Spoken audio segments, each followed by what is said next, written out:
la comunicación de Dios, la comunicación divina. Dios siempre se ha comunicado con su creación. Dios siempre se ha preocupado por darnos la información. Es un propósito de Él, proviene de su amor, de su naturaleza de amor para con el ser humano.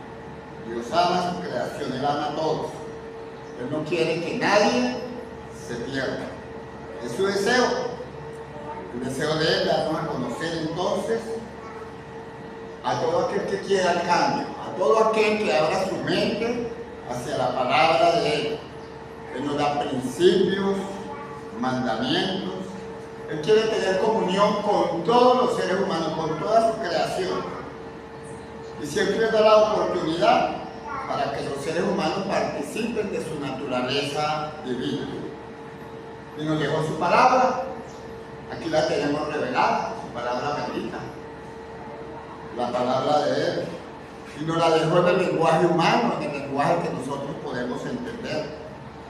Nunca, dice la Escritura en 2 de Pedro 2, 2 de Pedro 1, 21. Dice, porque nunca la profecía fue traída por voluntad humana, no porque a los hombres se les ocurrió, nunca, sino que los santos hombres de Dios hablaron siendo inspirados por el Espíritu Santo. El Espíritu Santo de Dios decidió comunicar su voluntad, esa sabiduría del cielo, esa sabiduría verdadera, única. No proviene del mundo, no proviene de los humanos, es de Dios. El Espíritu Santo da la garantía que Él la reveló.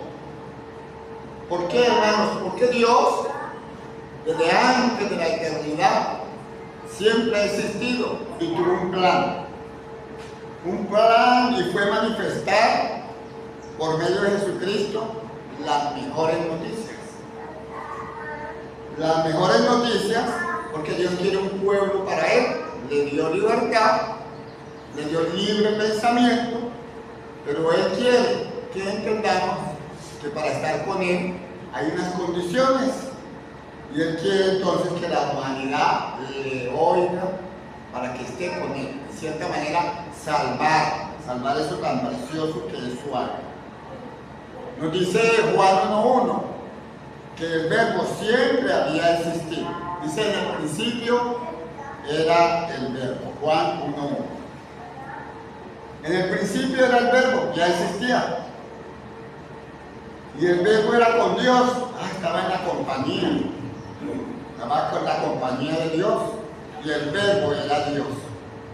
Juan 1:1.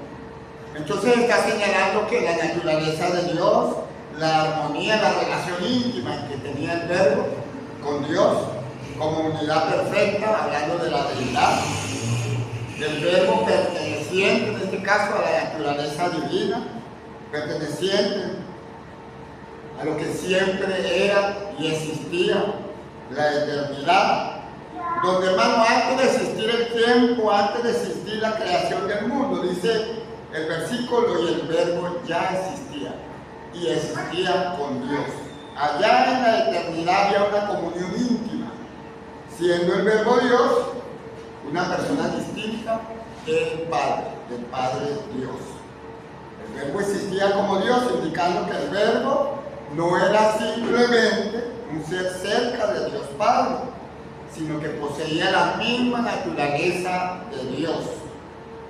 Y dice que ese verbo en Juan 1:14, y el verbo ese que estaba allí en la eternidad se hizo carne y habitó entre nosotros. Inevitablemente, hermanos, se hizo carne.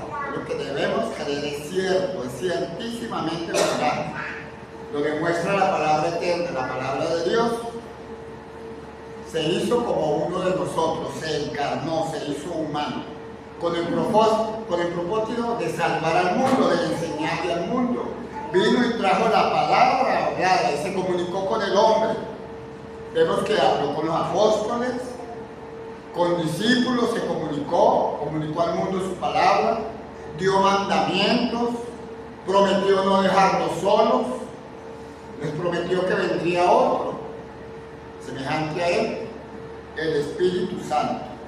Y ese Espíritu Santo les iba a recordar y enseñar, iba a inspirar a hombres